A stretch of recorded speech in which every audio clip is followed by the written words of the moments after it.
Steve Poland here, and when I started building my fish room, I drilled all of my tanks with 3/4 inch bulkheads. And the idea was that I'd be able to turn these drain pipes that are inside the tanks and drain them quickly for water changes. But as I mentioned last week in my video about fish room projects, I made a big mistake when I hard plumbed all of these overflows to a single 3/4 inch PVC drain line that ran around the room to my floor drain. It was comically undersized and didn't have nearly enough slope. It worked fine for my drip system, but was basically worthless for anything else. And on top of that, I did it in a bunch of stages, so I had the original main line coming down from the tank upstairs, and then the line around the room, and then another line where I attached my siphon hose for cleaning. It was embarrassingly bad. So this week, I spent a bunch of time fixing it. Let's take a look at what I did. If we go back behind the big rack, you can see that the tanks now connect to barb fittings and vinyl tubing. This is easy to remove for maintenance, or if I ever need to move the tanks or rack.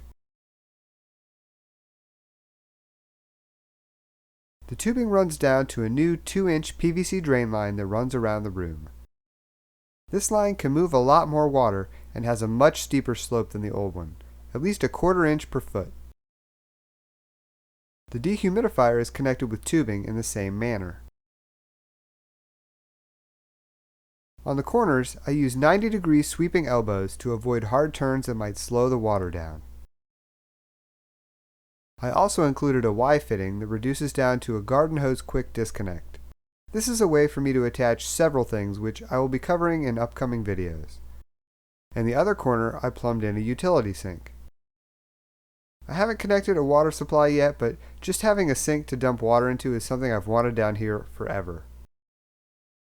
The double 55-gallon rack drains in the same way as the other rack, though these tanks aren't drilled, so it's the overflow boxes that connect to the vinyl tubing. Same concept though. The same goes for my metal rack that now has 3 40 breeders.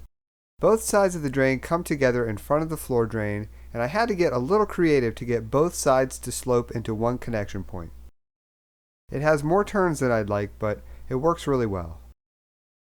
And here on the other side of the wall is where the 2-inch line meets the floor drain.